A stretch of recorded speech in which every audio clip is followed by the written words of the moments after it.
NPK, the NPK Show. NPK to all the listeners around the world. You're listening to NPK Live. Hello everyone, it's only me, Steve, and we've got podcast 158. But what on earth are we talking about today? Well, to be honest, nothing. Absolutely nothing. What we're doing is we're going to do NPK Live best bits. So today I've been going through with Coatsy some of the best bits from the early podcasts, and Coatsy's downloaded all the audio, tweaked it to make it sound a little bit better, and you get to hear some top tips, some of the people we interviewed, and some of the best bits from the first 50, I think it's from the first 50 podcasts. And reason being is because we're just absolutely up the wall busy. The AutoPot Festival's coming up very soon. We'll be doing a podcast on that once we've been to it, maybe even podcast from it. And we have got NPK Media, which is absolutely flying. It's taken off quicker than anybody could have imagined. So a lot of work to do for that. And the shop, it's just been manic. So I don't want to just leave you alone, no, not give you any podcast. And this is going to be really good for people that are just sort of tuning into NPK Live podcast, and save you having to go back through all the old podcasts when the sound quality was a bit shit. And yeah, it's just much easier. So we've got about a half an hour podcast for you to listen to, some of the best bits, and each little section's going to be Coach, you're going to do like a little bit of a jingle, aren't you, between each one? So have a listen. We're going to be back properly in September. So we're going to be doing the next 4 weeks are going to be full of NPK Live best bits. If you've got any questions about anything, we're never leaving you alone. So make sure you get in touch through Instagram at NPK_hydroponics. Ring the shops if you need to, if you're in the UK, 0151 228 8306. Because we're always here for you. So we're not leaving you alone. We're just taking a little summer break as we normally do, and we'll be back full pelt September, ready to go again for the new growing season. So I'm going to leave it with you. I'm going to leave Coatsy with you to give you some of the best bits, and enjoy the summer, enjoy the hot weather. We'll be podcasting from AutoPot.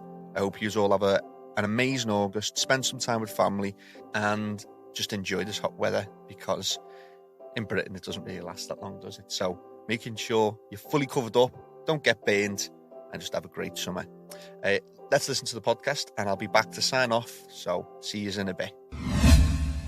Welcome to MPK's podcast. We're talking about an introduction to hydroponics. We have myself, Stephen, Jay, and Thomas from NPK Technology.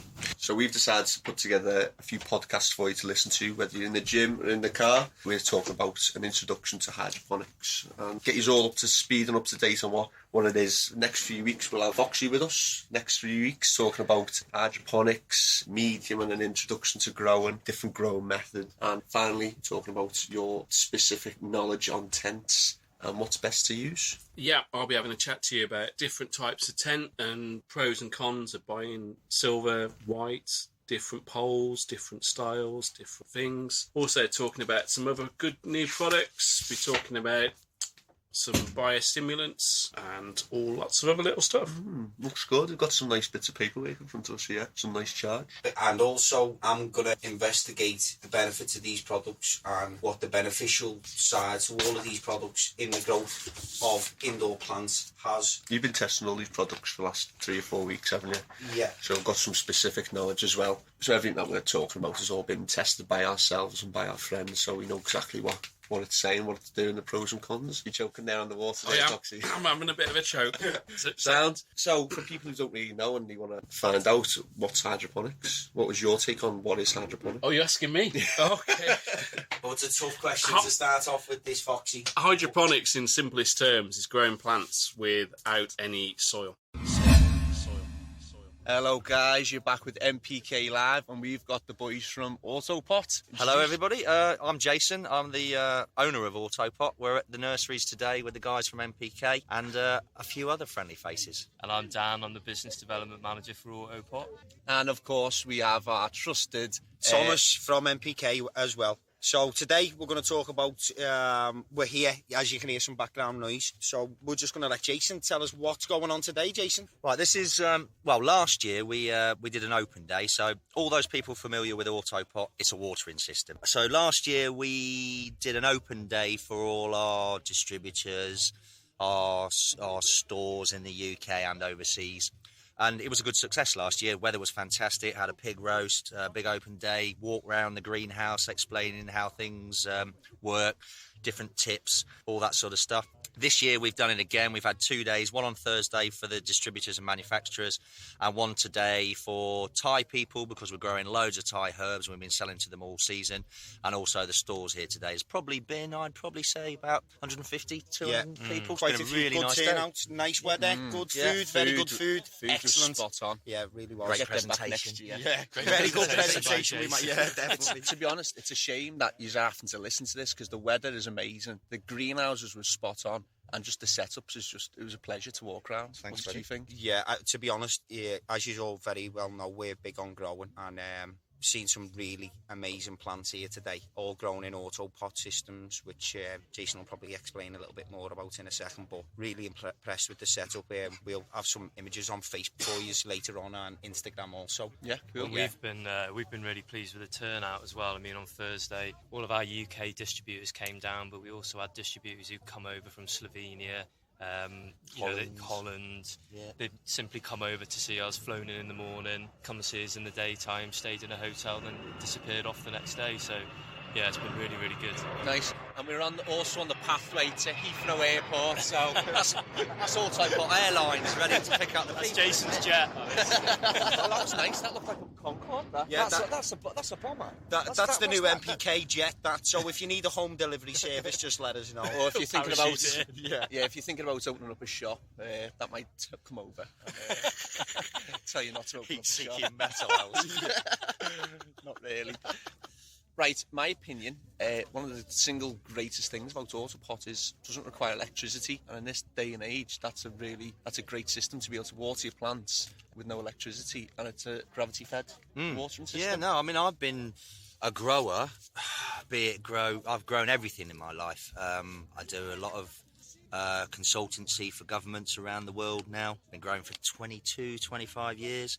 And I've pretty much used, I would say, every single NFT, flood and drain, deep water culture, you name it, I've grown in it over the years. Great systems, all of them. With regards to simplicity, without blowing my own trumpet, AutoPot, without counting hand watering, is probably the simplest and easiest to use system that there is. The way it works in layman's terms, if you have a reservoir, a tank, a container of water, and have it connected to a pipe and then to our modular systems, the gravity pressure is all that you need. There is no power, there is no timers, there are no computers, there's nothing. It's just a little valve in a tray that allows water from the reservoir to travel down the pipe into the tray and flood this tray to 20 mil to a preset level and then stop. So the plant's then sitting in the tray, and you can do trays up to 2 square metres if you can find a tray that's 2 square metres. Plonk the trays in there, the plants drink the water, and when there's no water left in that tray, this little valve that's sitting in the tray will reopen and flood the tray again. So in layman's terms, it's the only system in the world that allows the plants to be in control of their own requirements without human intervention and without pumps, timers, electricity, computers or anything. And the great thing is it never wastes one drop of water. We proved over the years with some big nurseries in the UK where we would save between 45 and 50% of water and feed in a year. On this commercial nursery that grows 250,000 pepper plants, we would save them, if we flip the whole nursery from NFT or run to waste NFT to AutoPot, we'd save them 10 million litres of water a year. We did another one as well, I just remember this one. We want to design a hanging basket. Hanging baskets, they reckon 10 million litres of water a year is wasted by people watering through and dropping on the ground, We right? have noticed a season, that. right? I've said that when we was watering ours this year. We did the calculations, this is years ago, well, based on the calculations that Yeah. are known about Give us traditional some hand figures, walking we now, love right? it. If we changed everybody in the UK to AutoPot hanging baskets. Yeah. And we've got the design already, just need to make it. You would save the old Wembley Stadium every week full of water. So if that was filled, that's how much volume of watering every week from watering. So if you suddenly changed all the hanging baskets to AutoPot in the UK, and there was no more hand watering cans or drippers, the amount of water would save every week would be the old Wembley Stadium full of water. That's That's a serious amount of water, isn't it? And not only just the water, think about how much energy is used in other resources to create that water as well. And would allow us to do these ice bucket challenges with no That'd be great. with no comebacks. One thing I've particularly paid attention to today is the fact that as we've got our allotments and charity and we do things with the youth centres and stuff, and being down at the allotments, there's not a single AutoPot system on there. No. And when I've been in your polytunnels today, I've been overwhelmed by your results. Cheers. So I think the main thing I'm trying to get to the point of is people's awareness, and I think that's our duty as a store to teach and people. especially in our area, because we are down at the allotment and with the charity as well. So we definitely need to implement them in the grows for next year. For any businesses that might be listening as well that are into the grow, and just take on them stats, how much water you're going to save. And for any businesses that are looking to be sustainable and to promote the green culture that's coming flourishing through, it's AutoPots. But even for your home, your own personal vegetables, it's an easy, as Jason stated, it's a gravity-fed system, so you don't need no electricity. It's simple to use, simple to put together, and with really, really good results, which I can say I've seen with my own eyes. I've even picked a few as well. Yeah, I often use my mum as a guinea pig, and she has a little the propagation tip with all the mints and herbs and all that sort of stuff. So she gets a little bit of guinea pig. And the new product that you brought out, the easy to go, the easy to grow. Basically, she was guinea pig for it. So outside in the garden, she had it was just an ornamental plant. I can't remember what variety it was, but she left one of the buckets outside, and I brought her a tray with a valve, set it all up for her. And she had to call me 2 or 3 days later. She's like, Stephen, it seems to be getting a bit out of control. Can you come and have a look at it for me? Welcome to NPK's podcast, and we've got a belter one for you this week. It's with CANNA. We have the pleasure of having Peter and Chris, the UK rep, and Mark, who's going to be the rep for Australia. That's one. And as usual, we have Thomas. Yeah, once again, I'm here in the background, as usual. Myself. So I'm just going to do Mark. How are you? Good morning. How are you? Well, thank you. We have a few listeners in Australia, and I thought it'd be good to introduce yourself because they may be seeing you over there soon. And before you just say anything, we like to have a little laugh on the show. So can you please say for me, put another shrimp on the barbie? We don't say shrimp, we say prawns. Go on, give us it. Put another prawn on the barbie, mate. That'll do me. That's a good start for our podcast today. There we go. So what are you going to be doing anyway? So I'm pretty much just the same role as Chris in the UK, but in Australia, and just going around doing a bit of product support and whatnot where I can. But I'm over here at the moment, just touring around with Peter, absorbing as much information from the CANNA guru as I can. He is the CANNA guru. Let me tell you. Yeah. Well, we had the lecture last night, which was really impressive. If you didn't manage to make it, then you need to knuckle down, get down in next year for the next one that we'll be having. Well, it was intensive, and it was well worth it. Absolutely brilliant lecture by Peter. How are you? Thank you. Good morning. Yes, I'm fine. Yeah. Sleep well? I sleep well. Yes. Good. Always good to be in the UK. Excellent. Not with this weather, it's not. You came in on the tail end of that Hurricane Gonzales, yeah. Well, it's more or less the same as the Netherlands. Yeah, true. So, what do you do with CANNA? What's your role? Well, my profession is a Bachelor of Science in Plant Growing, and what I try to do is to translate difficult language, which we find out in plant growing, make it more common so normal people understand what they are doing. And even a lot of times my language is still quite difficult for them, but I try to do my best. Yeah, you did very well last night, even though some of it was... And when Pete says he tries to explain this in simple forms, I'm still putting the pieces of my brain together this morning.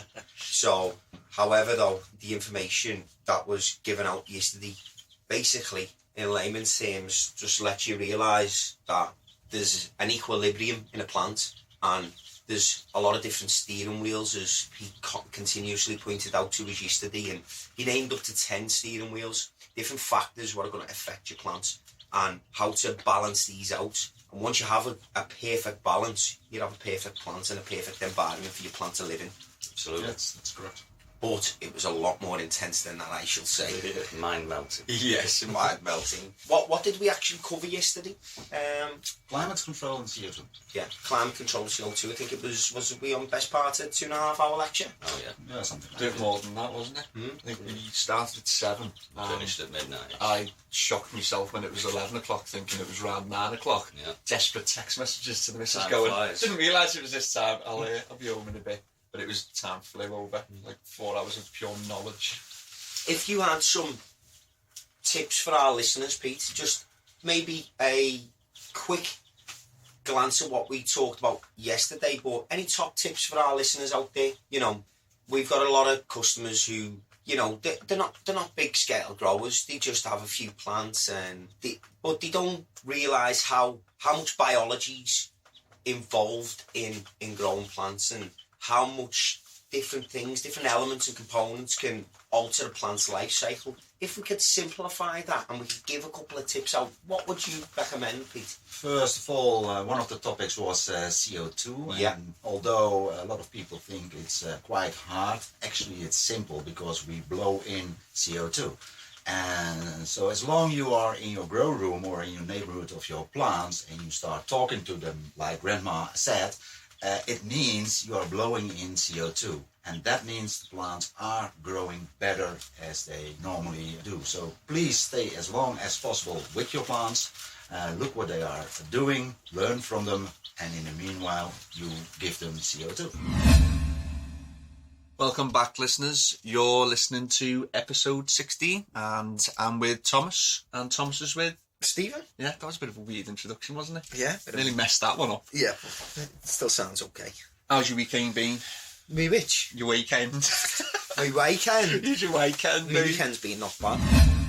So what's been going on anyway? Okay, so NPK, as you all know, we're a very active store. We're constantly incubating chicks and ducks, and soon we'll have a donkey and maybe a sheep and a rabbit and a cat.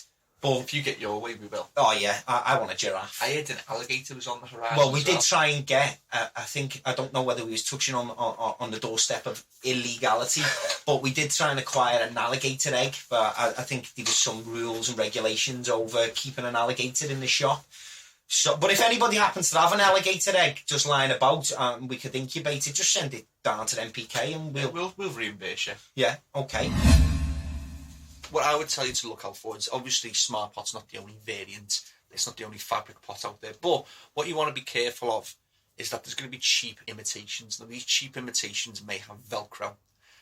They may have stitching where you have parts of the pot or the fabric protruding out. Or you may have folds over the top of the pot that are then stitched down. Smart Pot has none of these. The reason why? Because you have pests and disease. Now, Velcro, any bits of protruding fabric that have been stitched together and any bits that have folded back on themselves, make an ideal habitat for the spider mite, for the thrips, and any other pest and disease. I just said that again, pest and disease, didn't I? Chicks and dicks last week. Pest and disease. Fucking hell. Anyway, it's an ideal habitat for spider mites and other pests, and that's what you get from cheap fabric pots. So don't go stingy. If you wanted stingy, just stick with your plastic pots. If you're actually looking to improve your grow, get a proper fabric pot. One of them is the Smart Pot.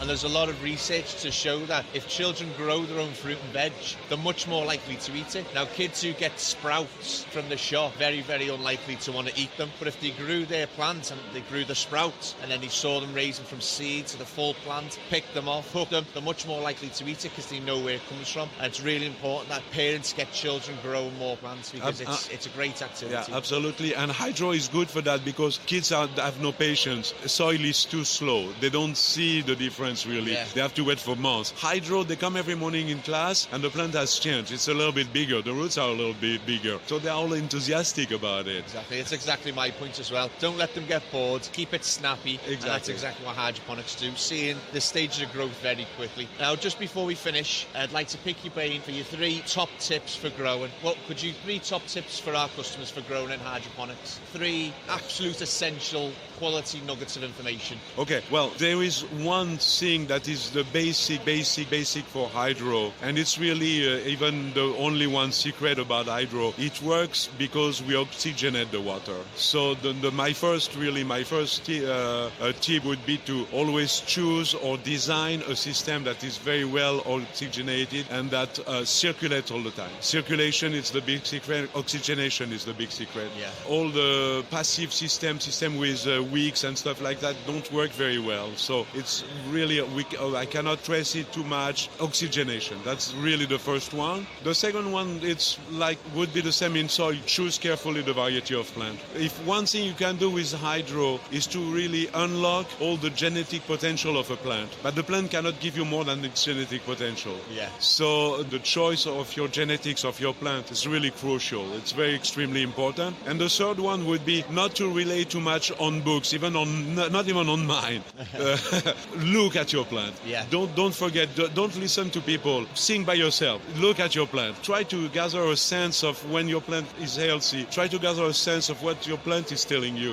Rather than looking in a book to say, is my pH okay? Is my EC okay? How is my plant? What is my plant telling me? Is my plant is glowing with joy, or is my plant is looking a little bit sad? And then if it's looking a little bit sad, okay, let's see all the parameter, everything, and just don't think only in terms of pH and EC. There's a lot more. Yeah. There's humidity, there is light, there is ventilation, there is so many other parameters. So look at it. Oh, there are 3 brilliant tips, especially like your third one. Really just look at your plant and see what your plant's saying. Exactly. Because everybody's going to have a different environment. We all grow in different countries. So really, they're 3 brilliant tips. Oxygenate your water and really think about your circulation. Choose good genetics. Choose the genetics. Very good tip. Obviously, you can aim to get the most out of your plant, but it can only give you what it's going to give you from its genetics. And third, spend time with your plants. Spend time with your plants, exactly. Spend time with your plants. That is very important. William, it's been an absolute honour to have interviewed you. Is there anything else you'd like to tell our listeners? Well, no, just wish everybody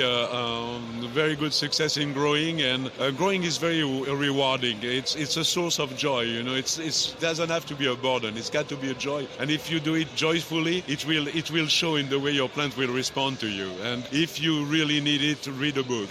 Good stuff. Okay, most importantly now, if people want to buy the book, which you definitely should, where can they buy it from? I think it's almost everywhere in all the grow shops it's in all the good ones. It's in our one. Yeah, and in all good grow shops in England. I think it's also in Amazon and all large book retailers. Yeah.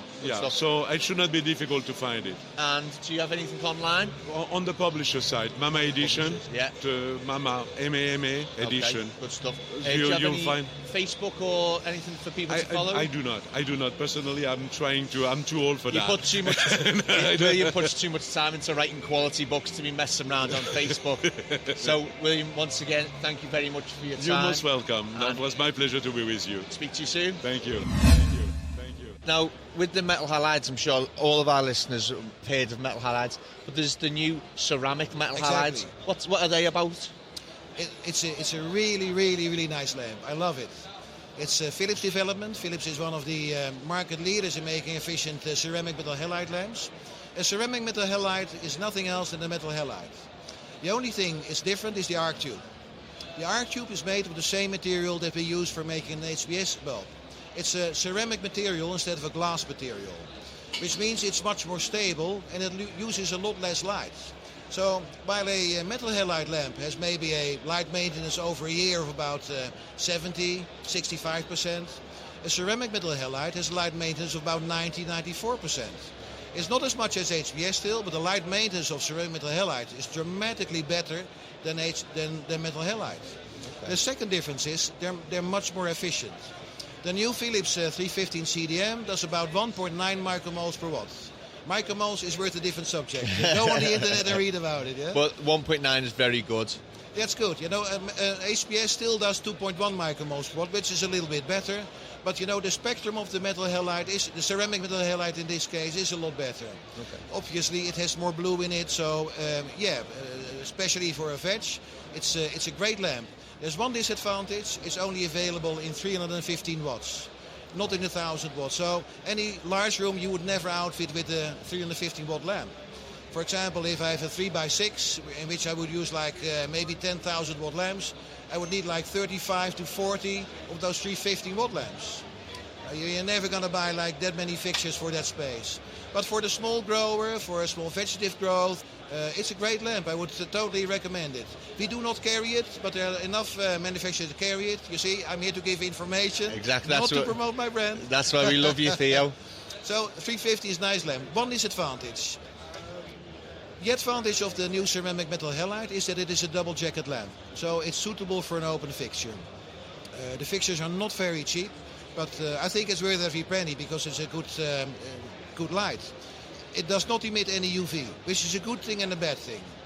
The good thing is because according to lighting rules, if you're in a public area, you don't want a lot of UV, but your plants actually love UVs. They stimulate terpenes, they stimulate flavonoids. They make a much more tasty crop.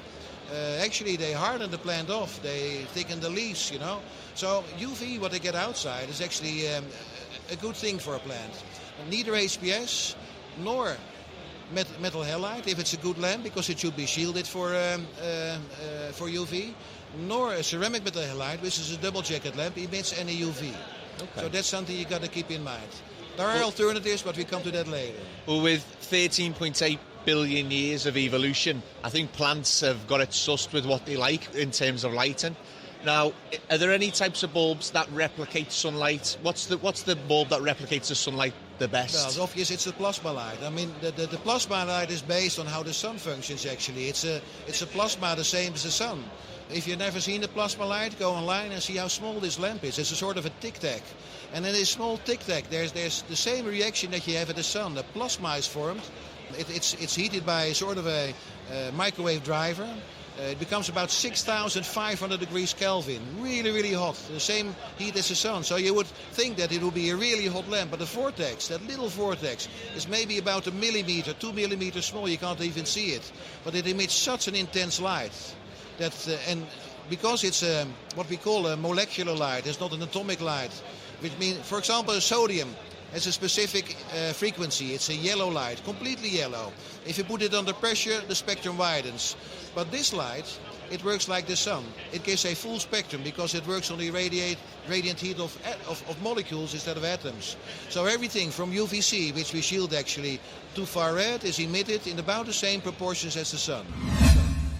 So far the show's been excellent. Very, very well received. And it's been exciting because a lot of the growers have been coming directly to our booth and been very excited about the products. And we don't do a lot of marketing on our products. And this is important because we've always relied on word of mouth as a marketing tool. And our growers that use our products tell their friends and tell their friends. And we're seeing great success. And for over 20 years, that's how we built the company. We haven't been the flashy company throwing interesting ads and marketing subpar products. We've been built on serious science and quality products. And that's how we've always worked on the products. We put the money into the products instead of marketing. Yeah. Well, as our listeners and our subscribers know, they know what NPK and our podcast, what we stand for. It's really important to note that whole root ball breathes. So I'm very, very fond of the GeoPot. We're the exclusive Canadian distributor for GeoPot, and they do a lot of things differently. They've got beds, they've got individual pots. They're square on the bottom, so they stack beautiful in tables. It's a great product. And their sister company, Rhizoflora, make Turpinator. And when that first came out, I did a lot of testing on it personally, and I passed it within our network, and we tested it. And we were really impressed with the product. For those, we mentioned Turpinator before, and I believed it was Green Plant Nutrients that were the makers of it. So for those that are listening, that are wanting to listen out to Turpinator, we're going to have Turpinator on hopefully in a few minutes, or what will be your second episode, and we're going to talk much more in depth about Turpinator because it's a product that really deserves a bit more attention, doesn't it? So if you're listening out for that, we're going to have that in our next episode. So definitely listen out for that one. And back to the geopots, something that my customers like to know: can they reuse them? Are they washable? Certainly, yeah. A little bit of OxyClean, throw them in the dishwasher, the clothes washer, and 100% reusable. They're actually built really, really well. So what did you think of that then? That was from 2014 and 2015 and covered about, we took some of the best bits from 30 podcasts. So that's the end of podcast 158. And we'll be back next week with some more top tips, best bits, and the funny parts from me, Thomas, Barry, and our special guests. Have a great day. Follow us on Instagram if you're not already, at NPK_Hydroponics. Subscribe to the YouTube channel if you haven't already, which is just the NPK show. And yeah, we'll be back next week. Who here liked the jingle, by the way, at the beginning? Does anyone remember that jingle? Hey? It was shit, wasn't it? Fucking hell. Thank God Coates is here to make us some proper music now. Yeah, just like I said at the beginning, if you've got any messages, just because we're not here doing podcasts live every sort of week, just don't think that we're not here. Send us your messages if you've got any problems. Phone the shops if you've got any issues. And we'll see you all in September. Have a great month of August. And I'll see you all soon. Bye-bye.